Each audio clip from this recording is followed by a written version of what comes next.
ولدت زينب بدوي في السودان، وانطلقت في سن صغيرة جدا إلى المملكة المتحدة.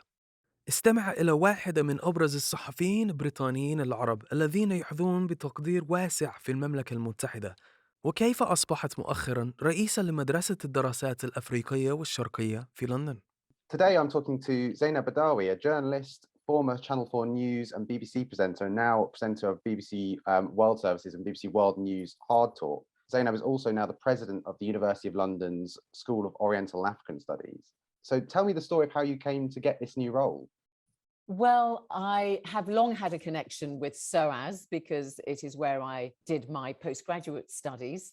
And I also deputised for the last president, Graça Machel, otherwise known as Mrs. Nelson Mandela, but she's a great woman in her own right.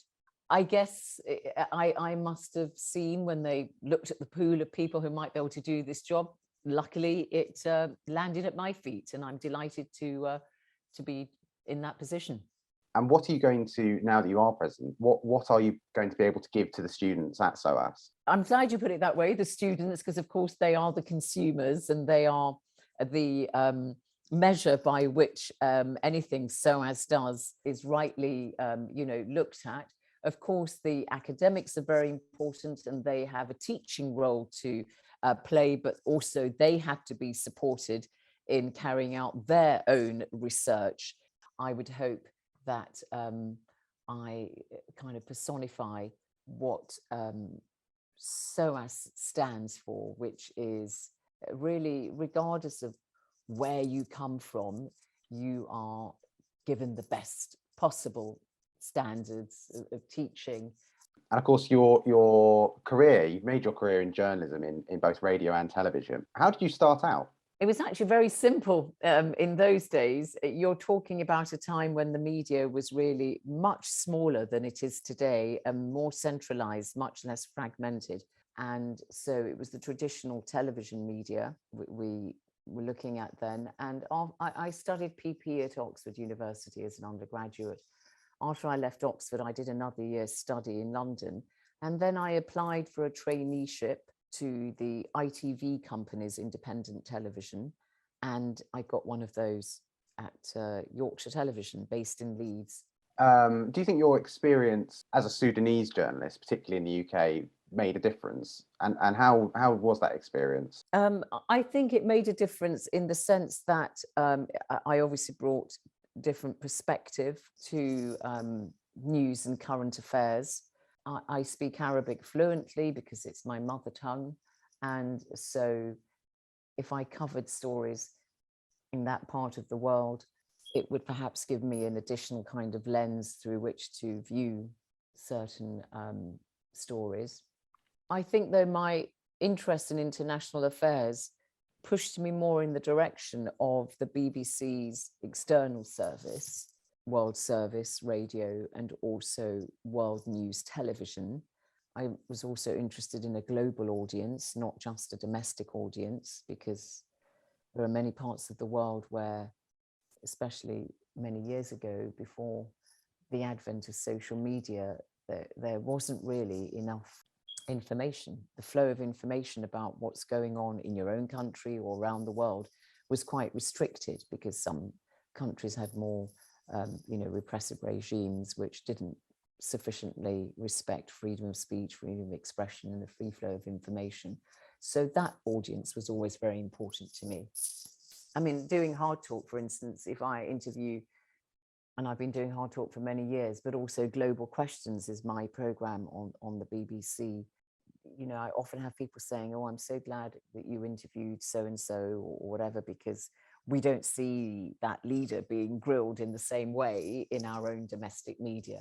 What were the biggest challenges that you had when moving up as a journalist, particularly in that industry, which is very competitive?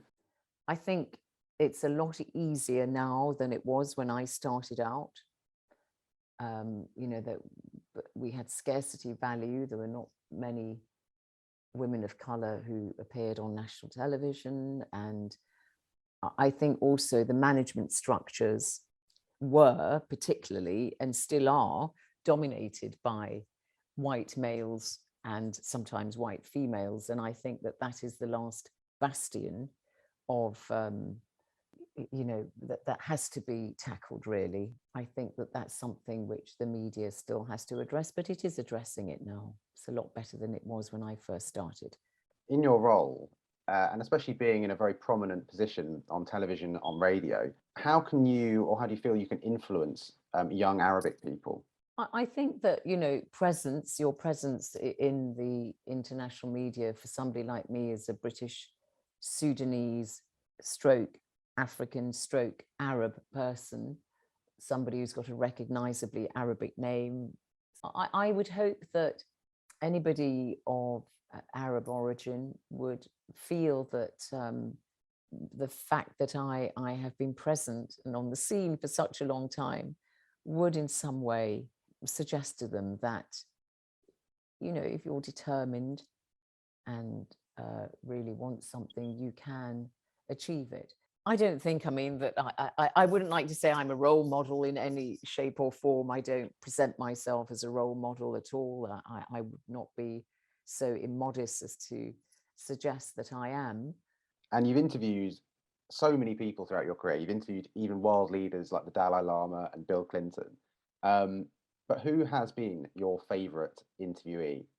Well, just first of all, because this is for Arabs, I suppose, for the Arab community, I would say that sadly, I haven't interviewed as many Arabs as I would like.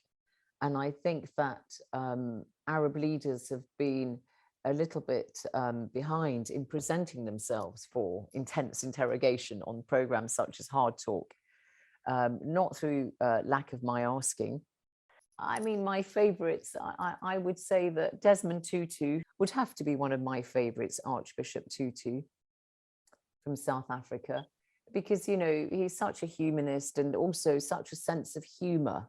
And I think that taught me that humor is a very good way of dealing with difficult situations, not in a trite way or an irreverent way. But I remember, and I've said this before, that when I asked him, I said to him, look, President Robert Mugabe has described you as a nasty little evil interfering bishop. He looked at me in horror and I thought, oh my goodness, I've insulted him. I've gone too far. And then his shoulders shook up and down and laughing, said, did he really say that?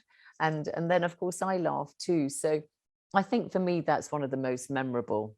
I'm trying to think of some women here because I think Wangari Maathai, the late Nobel Peace Laureate from Kenya, a wonderful woman, charming woman to interview. Bill Clinton as well.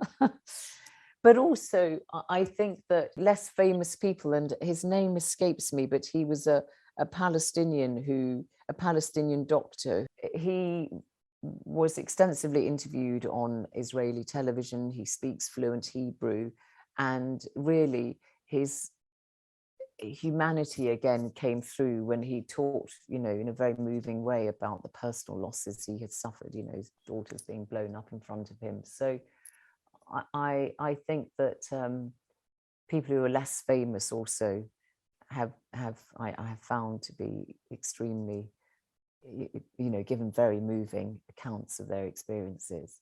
Have you got another project on the horizon? I know you're exceptionally busy at the moment, but is there another project coming up? You've spoken about the book, but what else is there in the future? Well, yeah, the book is a huge preoccupation at the moment. I'm mad about opera. I love opera, and I'm making a couple of. I've made some opera films for the BBC, which are shown on BBC World News Television, as well as domestically on the BBC News channel. Art and the appreciation of art and culture is universal. You don't have to be black to enjoy jazz. You don't have to be white European and Italian to enjoy Italian opera just because it originated there. And some of the best opera singers, I think, are people of color. Shirley Verrett, African-American, Leontine Price, Grace Bunbury. Oh, fantastic. I wasn't entirely what I was expecting to hear. That's brilliant. Going back briefly to SOAS, but having been a student there, what changes going back now have you observed? Oh my goodness, just going into the buildings, it still seems the same, surprisingly to me. There have been some extensions like the Paul Webley Hall and so on, but the main building through which the doors I used to go through, remarkably the same. And Senate House, of course, imposingly looking over the buildings of SOAS. You seem attached to it as an institution. Very attached. So I had a great time there as a student. Fantastic library. A lot of people don't realise that SOAS's library is one of the 5 national kind of library institutions in the UK. Are there plans to build bridges with academia, particularly in the Arab world? I think that certainly under the directorship of Professor Adam Habib, who comes from the University of Witwatersrand in South Africa. You notice I say that quickly just to make sure that I have said it correctly. He obviously already comes with a huge sort of global outlook, and I think that he and the whole SOAS team are very aware that the big challenges that humankind face are global in nature and can only be solved globally, and therefore SOAS has to forge partnerships with other parts of the world, be it Africa, be it Asia, be it in the Middle East. And that is certainly something that we are seeking to achieve. And finally, what advice would you give a student wanting to go into a career in journalism? Oh gosh, I'm always asked this, and I have to say that I'm going to cop out of this one because the world of journalism is so different today from what it was when I went in 40 years ago. And when I didn't study media studies at all, and sometimes people say to me, should I go and do media studies and so on? And I really don't know the answer to that because I obviously didn't. But I would say that one of the overarching requirements of wanting to go into journalism is curiosity. And if you have a passion for something, I think you'll find a way to accomplish your ambitions and your achievements. Thank you so much for talking to us. Thank you so much for appearing on the podcast. Thank you, Will. It's been very enjoyable talking to you all. Thank you very much. اشتهرت زينب بدوي بتقديم برنامج هارد توك على التلفزيون BBC، حيث تستضيف سياسيين مؤثرين وشخصيات عالمية. ولدت زينب في السودان، وعندما كانت في 2 من العمر قررت عائلتها الانتقال إلى لندن. درست زينب الفلسفة والسياسة والاقتصاد في جامعة أوكسفورد، وحصلت على درجة الماجستير في تاريخ الشرق الأوسط والأنثروبولوجيا من كلية الدراسات الشرقية والأفريقية بجامعة لندن. ترى زينب أن العمل الصحافي للنساء الآن أسهل بكثير مما كان عليه عندما بدأت عملها لأول مرة، وخاصة مع انفتاح الوسط الإعلامي لاستقبال المزيد من النساء. وتشعر أن وجودها في وسائل الإعلام الدولية كامرأة ملونة ومن أصول عربية يجب أن يعطي الأمل للمزيد من الأشخاص مثلها للعمل في هذا القطاع. في تشرين الأول أكتوبر 2021 تولت زينب منصب رئيسة لكلية الدراسات الشرقية والأفريقية، وهو دور تأمل أن يستمر في تعزيز المعايير العالية للتعليم والبحث الأكاديمي في الجامعة. هذا البودكاست إنتاج مشترك بين الفنار للإعلام وبوديوم.me بتمويل من منحة المعهد الدولي للصحافة IPI. نشكر ويل نيكولسون وزينب بدوي لمشاركتهما في هذه الحلقة.